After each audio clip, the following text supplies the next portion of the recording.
ये जो बिल आने जा रहा है FCRA foreign contribution amendment, amendment मतलब पहले से एक बिल था, उस बिल के अंदर आप कुछ सुधार किए जा रहे हैं, अमेंडमेंट की स्थिति के साथ में बिल 2026 आ रहा है। अब ये एफसीआरए होता क्या है? फॉरेन कंट्रीब्यूशन रेगुलेशन एक्ट, यानी कि भारत में कोई व्यक्ति संगठन द्वारा प्राप्त विदेशी दान धन और संपत्ति को कंट्रोल करने वाला अधिनियम। इसके तहत बस ध्यान यह रखा जाता है कि देश में आ रहा विदेशी योगदान भारत की संप्रभुता, आंतरिक सुरक्षा, इन किसी भी चीजों को प्रभावित ना करे।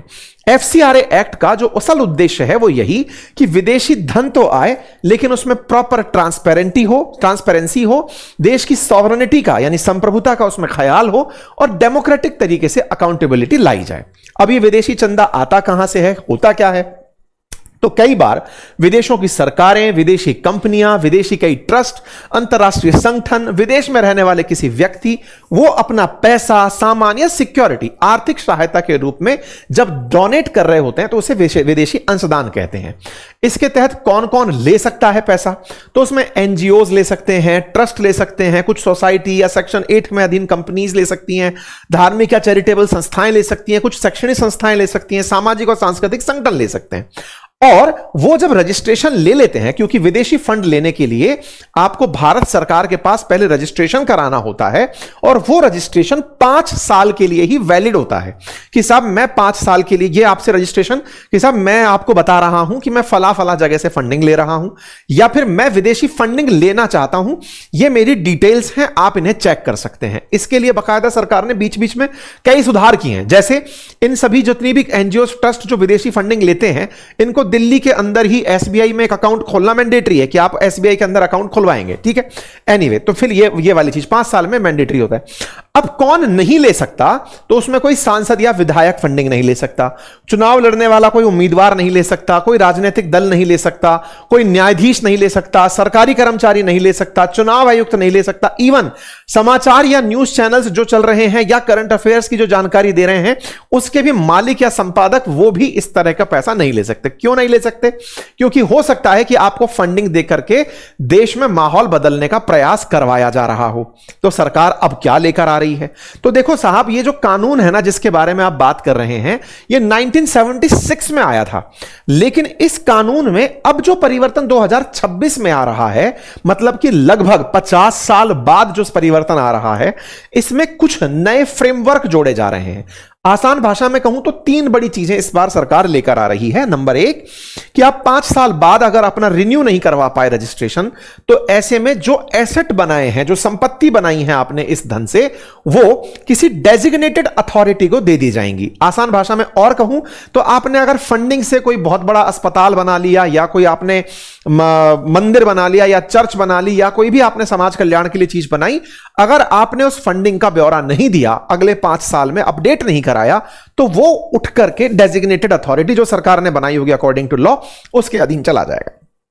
नंबर 2 हां, लेकिन अगर आप रिन्यू करा लेते हैं तो फिर से वापस आपके पास आ जाएगा, यह भी प्रावधान है। नंबर 2 आपके अपना जहां पर एनजीओ चला रहे हैं आप, उसमें कंट्रीब्यूशन के लिए जब फंडिंग आ रही है, आपके पास कोई भी विदेशी नागरिक उस फंड को हैंडल नहीं करेगा। मतलब देश में कोई विदेशी नागरिक आसान भाषा में नौकरी नहीं करेगा। दूसरा पॉइंट इसके अंदर यह रखा गया है। ये 2 मेजर पॉइंट यहां पर रखे गए हैं जिनको ध्यान में रखते हुए सरकार इस बात को बहुत तेजी से लेकर आगे बढ़ रही है, ठीक है। आगे इसके अंदर मतलब कुछ इस तरह के प्रावधान जोड़ने का प्रयास किया गया है कि अगर आपके साथ कोई भी मतलब इस तरह की हरकत होती है कि आपके पास विदेशी अंशदान आ रहा है, तो आपको उसको रेगुलेटेड तरीके से लेकर चलना है। पहले जब कानून आया उसमें पहले मैंडेटरी किया गया कि आपको मैंडेटरी किया गया कि आपको अपने एनजीओ को रजिस्टर कराना होगा। 1984 में ऐसा हुआ। 2010 के अंदर फिर इसमें कुछ स्ट्रिक्ट कंप्लायंसेस लाए गए। 2011 के अंदर रजिस्ट्रेशन और रिपोर्टिंग नोटिफाई की गई। 2020 में सिंगल एसबीआई अकाउंट बनाया जाए, आधार की रिक्वायरमेंट ये सब तय की गई। 2022 में फैमिली के रेमिटेंसेस और माइनर ऑफेंसेस को लेकर के फिर इसके अंदर सेटलमेंट का प्रावधान रखा गया। कुछ इस प्रकार की चीजें हर बार इसमें कुछ ना कुछ प्रस्तावित होती आई हैं। एफसीआरए अभी जो कर रहा था उसमें अब बड़े बदलाव के नाम पर केवल यही सब चीजें कि आपकी एसेट को उठा करके अटैच कर दिया जाएगा, इस तरह के प्रावधान किए जा रहे हैं। सरकार नया संशोधन ला क्यों रही है? तो इसके पीछे का कारण बताया गया कि जिस तरह का वैश्विक माहौल बदल रहा है उस समय पर विदेशी ताकतें अपने देश के अंदर अस्थिरता लाने का प्रयास कर सकती हैं। तो विदेशी फंडिंग पूरी तरह पारदर्शी, जवाबदेही और राष्ट्रीय हितों के अनुरूप हो, इसलिए इस तरह का कुछ ना कुछ संस्थान के अंदर लाया जा रहा है। क्या यह हमारे देश में ही होता है? नहीं, तमाम देशों के अंदर, अमेरिका के अंदर भी फॉरेन एजेंसी रजिस्ट्रेशन एक्ट है, जहां पर विदेशों से प्राप्त होने वाले धन पर निगरानी रखी जाती है।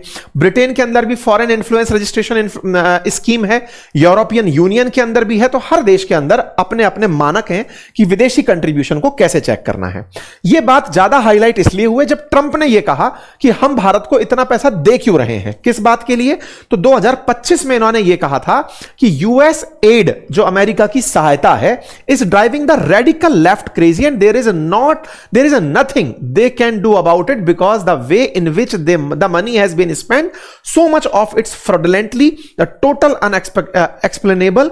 इन्होंने अपनी तरफ से ये बातें करते हुए कहा कि अमेरिकी सरकार $486 मिलियन की फंडिंग की घोषणा कर चुका था 2025 तक। बोले मैं उसको रोकूंगा। इसमें भारत के अंदर मतदान प्रतिशत बढ़ाने के लिए 182 करोड़ रुपए खर्च करने का प्रावधान था। तो बोले मैं ये पैसा नहीं देना चाहता। हालांकि ये बहुत छोटा सा फंड है, लेकिन ट्रंप ने जब इनका डिपार्टमेंट ऑफ गवर्नमेंट एफिशिएंसी चला था ना, डॉजी डिपार्टमेंट, जिसका एलॉन मस्क को प्रधान बनाया गया था, उन्होंने अमेरिका के खर्चे कट करने के लिए जो भी यूएस एड दी जा रही थी, बोले इन्हें कट कर दो। तो भारत को मिलने वाला 182 करोड़, जो कि बहुत छोटा सा अमाउंट है, जिसको ट्रंप ने भी कहा कि भारत को ये पैसा क्यों दे रहे हैं, भारत के पास खुद के पास बहुत सारा पैसा है। हालांकि उन्होंने तंज के कारण कहा था, उन्होंने कहा था कि ये टैरिफ लगाते हैं, इसके कारण इनके पास बहुत पैसा है। खैर, भारत में 2021 से लेकर 24 के बीच में अमेरिका से 397 करोड़ रुपए सहायता के रूप में प्राप्त हुए, सरकारी सहायता जो सरकार अमेरिका वाली भारत में दे रही है। टेक्निकली भारत सरकार भी बहुत से देशों को, अफगानिस्तान, श्रीलंका, नेपाल, भूटान, इनको पैसे देती है अलग अलग सहायता कार्यक्रमों के तहत। अमेरिका भी ऐसे ही सहायता देता है।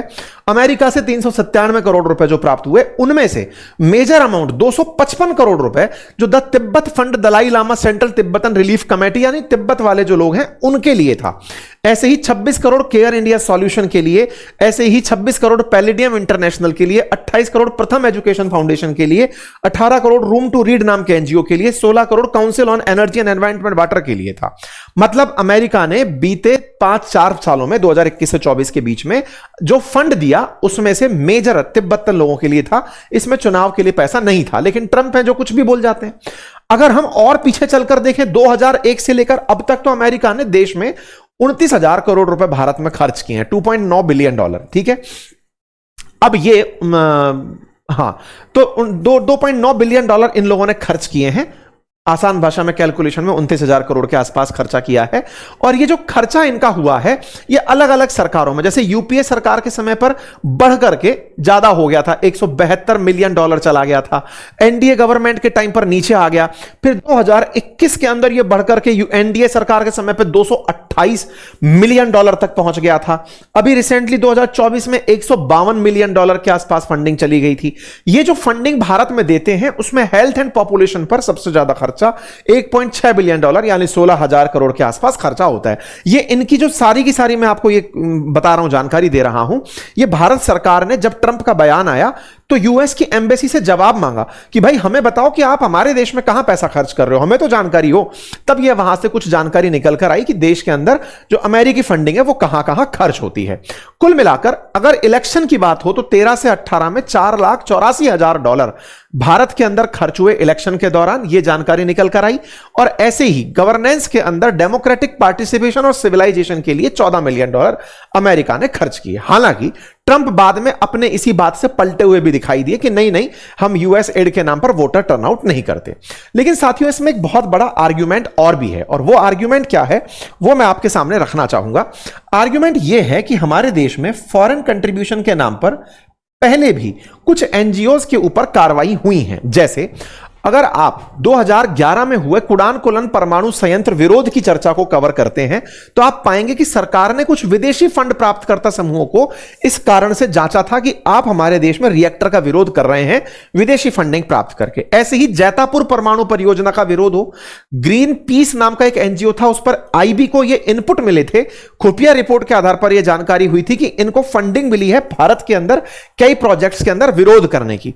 आईबी की कई चर्चित योजनाओं में भी यह बात निकल करके आई कि यहां पर फंडिंग मिलती है और ये खबरें हैं उस समय की, 2016 की कुडान कोलन की है, 2014 की आप देख सकते हैं आईबी की रिपोर्ट है कि फॉरेन फंडिंग एनजीओस को मिल रही है। 2015 में ग्रीन पीस इंडिया ऑर्गेनाइजेशन, 2015 में फोर्ड फाउंडेशन, 2015 में 42,000 ऐसे एनजीओस जिस पर विदेशी धन के संभावित दुरुपयोग का आशंका व्यक्त की गई।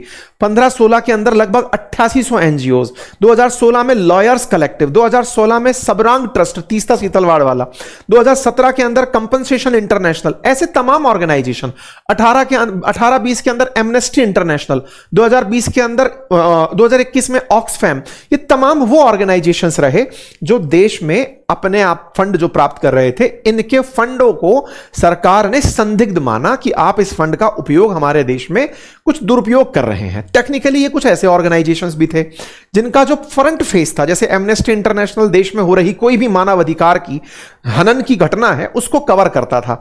तो लोगों ने इसे इस तरह से लिया कि सरकार अपने द्वारा जो भी ज्यादतियां सरकारी पुलिस की मशीनरी के कारण कहीं भी होती है उसको अंतरराष्ट्रीय रूप से कवर ना करें ऐसे एनजीओस, उससे बचने के लिए इस तरह से इनको फंडिंग को टारगेट कर रही है, जो भी हो। लेकिन सरकार ने एफसीआरए के दायरे में देश के बहुत सारे एनजीओस को लपेट लिया था। इसका परिणाम यह निकला कि हमारे देश में विदेशी फंडिंग जो एनजीओस के माध्यम से आकर देश में अगर कहीं भी दुरुपयोग हो रहा था, उसके साथ साथ जो सही तरीके से भी उपयोग हो रहा था, वो दोनों ही रडार पर आ गए।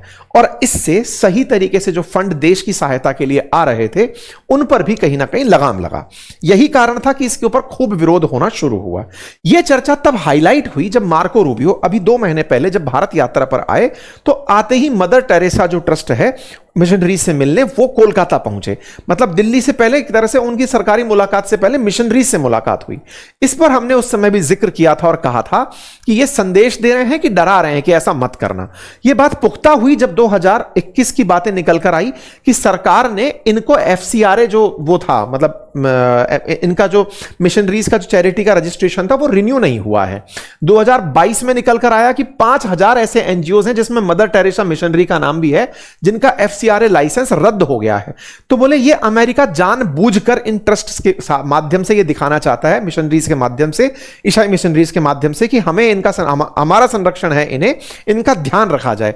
इस पर चर्चा भी हुई। तो 2022 में सेंटर ने फिर से इनका एफसीआरए लाइसेंस 2022 के अंदर रिस्टोर भी कर दिया था, लेकिन फिर से इनके ऊपर सवाल आने लग रहे थे। तो ऐसे में मार्को रूबियो जब आए और यहां की यात्रा किए तब यह माना गया कि कहीं ना कहीं इनका उद्देश्य यह संदेश देना है कि ईसाई मिशनरीज को अमेरिका समर्थन देता है। ट्रंप के बारे में कहा भी जाता है कि वो क्रिश्चियनिटी को वर्ल्ड वाइड कहीं पर भी सपोर्ट करना चाहते हैं। जिस तरह से चर्चा होती है ना कि प्रधानमंत्री मोदी मतलब हिंदूवादी राष्ट्र नेता के रूप में दिखाना चाहते हैं, ट्रंप अपने आप को अमेरिका के अंदर दिखाना चाहते हैं कि कहीं पर भी ईसाइयत की बात हो रही हो तो मुझे सबसे पहले देखा जाए। मतलब व्हाइट सुप्रीमेसी के साथ साथ वो प्लस में ये वाला पॉइंट भी अपना चारों तरफ से लेके चलते हैं। कई बार आपने देखा होगा उनका कि वो पोप के केस में खुद को पोप बनाकर दिखाते हैं, मुझे देखो मैं पोप की तरह दिखता हूं। तो कई बार उनकी चर्चाएं उस तरह से भी व्यापक निकली हैं। इस बात को और हवा मिली 2026 के ही 15 जून को, जब यूएस लॉ मेकर्स ने यह आवाज उठाई कि इंडिया एफसीआरए एक्ट के अंदर संशोधन लेके आ रहा है जो कि ठीक नहीं है। बाई पार्टीशन था, दोनों पार्टी की तरफ से लोग निकल कर आ रहे थे और कह रहे थे कि नहीं ये सब ठीक नहीं है। कुल मिलाकर के फंडिंग में जो भारत चीजें करने जा रहा है उससे इन सब में जो भी दिक्कत हो रही है उनको अब सरकार प्रचार में ऐसे कहती है कि साहब हमारा तो बीजेपी कर रही है इस तरह का कि विदेशी फंड से बनी संपत्तियों पर हम निगरानी रखेंगे, विदेशी नागरिक एनजीओ के प्रमुख पद पर नहीं रह सकेंगे और धर्मांतरण और राष्ट्र विरोधी गतिविधियों के लिए विदेशी फंड का इस्तेमाल नहीं कर सकेंगे। ये बातें क्यों निकल कर आई? ये बातें इसलिए निकल कर आई क्योंकि 2026 के अंदर अप्रैल में ईडी ने कुछ ऐसे क्रिश्चियन मिशनरीज को कैश विड्रॉ के लिए तय किया जो कि डेबिट कार्ड से फंड निकाल करके माओवादी क्षेत्रों में पैसे बांट रहे थे। 1000 ऐसे विदेशी debit card, foreign debit card, जिनसे 95 करोड़ रुपए निकाले गए इंडिया में और उन्हें माओवाद प्रभावित क्षेत्र के अंदर डिस्ट्रीब्यूट किया गया। यह 2026 की घटना है। फिर यह बात उठा करके ईडी ने सीबीआई को सौंप दी। इसमें एक अमेरिकी ईसाई मिशनरी संगठन था द टिमोथी इनिशिएटिव, उसने विदेशी डेबिट कार्ड्स के जरिए भारत में 93 से लेकर 95 करोड़ रुपए विड्रॉ किए और ये बिना किसी एफसीआरए की अनुमति के एटीएम से निकालकर उन क्षेत्रों में बांट दिए जो नक्सल प्रभावित थे। इसके बाद इस पर जांच भी बैठी। इस तरह की जो जांचें हैं, ईडी ने इसकी बात को सीबीआई से भी शेयर किया। यह जुलाई 2026 की खबर है। ऐसी और भी खबरें हैं जिसमें रिलीजियस कन्वर्जन को लेकर पंजाब में जनवरी 2025 की खबर निकल कर लेकर आई धर्मांतरण के चलते। 2 महीने पहले ही पैसों के लालच में धर्म परिवर्तन, ये वाली बात भास्कर ने ग्राउंड रिपोर्ट में जाकर के निकाली कि ऐसा हो रहा है। धर्म परिवर्तन उदयपुर के अंदर भी बेनकाब हुआ, जहां 100 परिवारों को ईसाई बनाने की तैयारी थी, जिसके चलते 6 पादरियों सहित 11 को डिटेन किया गया।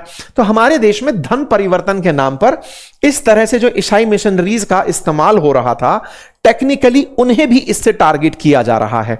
अब अगर ऐसा होता है तो निश्चित ही ईसाई मिशनरीज इसका विरोध में भी उतरी हैं कि साहब हम उस फंडिंग से लोगों का भला भी तो करते हैं।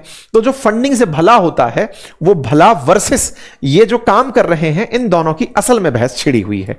अभी इन दिनों आए दिन ये खबर बनती है, जैसे अभी इसी महीने की खबर है कि 6 लोगों को रिलीजियस कन्वर्जन के आधार पर गिरफ्तार किया गया है। तो सरकार एक बिल लेकर आ रही है जिसका उद्देश्य प्रथम दृश्यता कि इस पैसे का उपयोग धर्मांतरण में ना हो, देश विरोधी ताकतों के साथ इसका इस्तेमाल ना हो। लेकिन इसका एक आयाम और भी है जो कि आपको पता रहे, वो ये कि कई बार ये फंडिंग जो होती है वो देश के अंदर कई प्रकार की सहायता भी दे रही होती है। कई बार ऐसी सिविल सोसाइटीज, कुछ एनजीओ, जैसे देश के अंदर बिल गेट्स मिलिंडा फाउंडेशन बहुत सारा पैसा खर्च करता है। देश के अंदर बहुत सी ऐसी योजनाएं हैं जो विदेशी अनुदान से चल रही होती हैं। बहुत सारी ट्रस्ट अपना पैसा देश के अंदर बहुत सारी एड में लगा रहे होते हैं। कई दवाइयों में बहुत सी विदेशी अनुदान का योगदान होता है। ऐसे में इसको लेकर के अब राजनीति भी चल रही है। पिछली बार जब इसका आना था तब कांग्रेस ने इसका भरपूर विरोध किया था। जब बजट सत्र, मानसून शुरुआती जो बजट सत्र के अंदर जब बिल आने की बात थी तब विरोध हुआ था, तब यह बिल पास नहीं हुआ। लेकिन इस बार फिर से लाने की तैयारी जब हो रही है तब फिर से कांग्रेस की तरफ से इसके ऊपर अपनी प्रतिक्रियाएं दी जा रही हैं कि भाई इस बार आएगा तो हम तो इसका इस बार भी विरोध करेंगे। अब इसके पक्ष और विपक्ष दोनों हैं। एनजीओ को नुकसान होना, क्या वाकई में सिविल सोसाइटी का नुकसान होना देश के लिए नुकसानदायक है, या फिर इनके माध्यम से जो हिडन एजेंडा लेकर चल रहे हैं उनके ऊपर रोक लगना देश की सुरक्षा है? यह हमेशा डिबेट का विषय रहेगा। आप क्या सोचते हैं इस विषय पर? अपनी राय जरूर कमेंट बॉक्स में बताएं। चैनल पर नए हैं तो चैनल को सब्सक्राइब कर लें।